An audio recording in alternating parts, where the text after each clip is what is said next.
Ay, ay, ay, ay, ay, ay, ay. You know,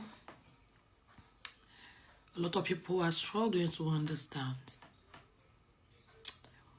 the fact that the common belief is that there are only two things in this world, whether you are alive or whether you are dead. And when you're dead, you're gone. Uh, you can no longer, how to say it, you can no longer have an effect in the living world. And that when you are alive, you are alive. You cannot, you do not know what is happening after life. But the truth is, like I said it many times, things are much more complex and how to say that, complex and complicated than that.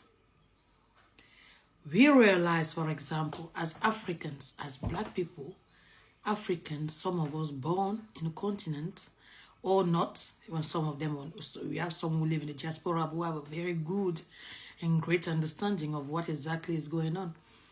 We know that all around us, there are dimensions that kind of like cross with the living dimension in which we are.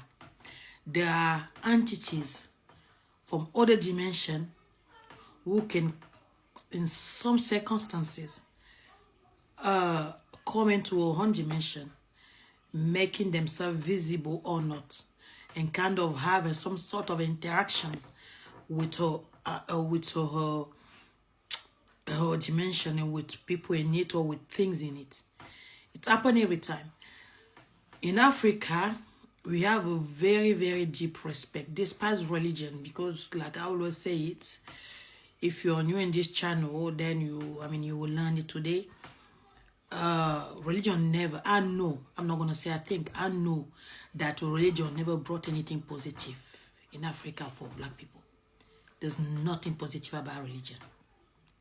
But for some reason, we were able, despite religion, to keep certain things and to have some strong connections with things. For example, with nature, we have a very strong connection with nature.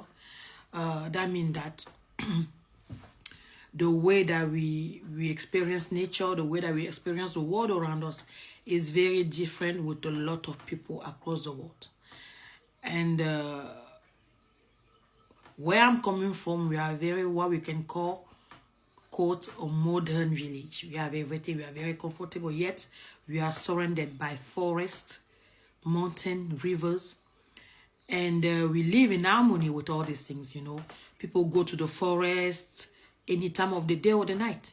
People will go to the forest, will go to the river, will go to all those things. Ourselves, when we were little, we go to the river. Sometimes we will stay there for later, like later in the evening, sometime like the night. After dawn, we still be at the river. We never experience anything funny or anything scary. Never. Because I know that whoever is there around us is part of us. And because they're part of us, and also know that we have an understanding of them, and we have a respect for them, for the nature around us, that's why somehow they're around us, but we are protected. We never really get to see them. We really never see them kind of like affecting negatively her world or her experience. On the other hand, and why am I talking about this? I'm talking about this because for a long time that people always make negative comparison when it comes to Africa or African people. And you have some Arabs who constantly are obsessed with Africans in Africa. And who will tell you that as Africans, we are witch and we are all those things. So first of all, the way that what they call witches exist in Africa is not similar, is not the same thing as the way that it happened in those countries. Why you need to understand that in many Arab countries, in all Arab countries, people live side by side with demon, what they call jinns. This is something that is very, very, how to say that, very, very normal. And I'm sure that if you get to speak with an Arab person who is honest enough, they have themselves experienced it firsthand, or they know somebody who actually went through it. And most of the time it's very negative. So that means that you will be living in a home, and there will be things living with you. And in those countries, those things mostly live in bathroom and toilets, which they deem to be unclean. So these are places where those things lives. So if you happen to love, if you're a type of person who love to sing in the bathroom, which a lot of people love to do, just know that you can attract very, very bad things that can end your life. You can be in your house, and let's say you are cooking, you are doing things, and for some reason, and now you pour hot water somewhere, you know, by accident, some places, maybe in the corner of your house. Little you know is that you are burning a demon, and because of that, the demon will come after you. I know that for some people it will seem like far-fetched, like it's like, no, what is she talking about? But it's true. It's true stories. And the places where those things takes place the most is Saudi Arabia. Like crazy encounter with people who actually live in the daily life with demon. Daily life with demon. Normally, demons are supposed to be in the dimension that is lower to the dimension that we are in as human, where the vibration is the lowest. That's where demons are supposed to live. That's where they're supposed to live.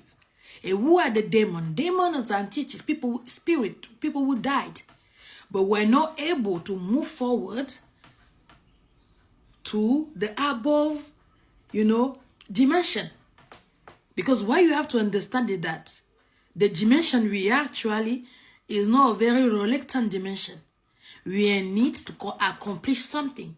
And when we do well, then we will be able to kind of like graduate and go into higher dimensions. Better dimension where the vibration are very, very, you know, strong and positive and all those things. But when you did not do those good things, because as I said, with African spirituality, doesn't believe, we don't talk about purity or saint. There's no such a thing as a saint person. The most important thing is the balance, how you live your life. You need to understand that within every individual, there's a good and there's bad. Now, what will affect you will be the way that you are dealing with these two things. Do you leave your bad side take over your good side? Are you indulging in negative things that affect people's life? You know what you are doing, and you have no problem. You are okay with it. Are you doing those things? The most important is for you to be aware of what you are doing and to constantly try to balance both things. To constantly try to write off your wrong. That's what matters. What matters is for you to be aware of what you are doing, how you live your life. And to be aware of the fact that you are affected some people will be affecting other people's lives in some ways. To be aware of this and to really constantly try to keep your harmony in your life, to balance your life. That's the most important things. But when you don't do that, when you're living a life where you cause pain, where you hurt people, where you do all sorts of evil, and you actually okay with it, you're happy with it, you justify it with things that don't make any sense, because wrong is wrong. You know, only you can write off your wrong. Nobody has to write off your wrong. Only you. You have to be aware of what you're doing, and you have to have a will to actually balance things. But if you don't want to do that, if you don't do that, the day that you are gone, you leave this world, you're still going to go to a place worse than this world, where you're going to continue living the life that you were living before. Only at this point, you will be what they call a demon. And that means also that you can still die also. You will keep on dying and coming back again as a demon, a baby demon, a teenager demon, whatever. You're only going to be a demon. You will remain in that dimension and that's what people call hell. But it's not really hell with flame. It's hell, like whatever life you were living.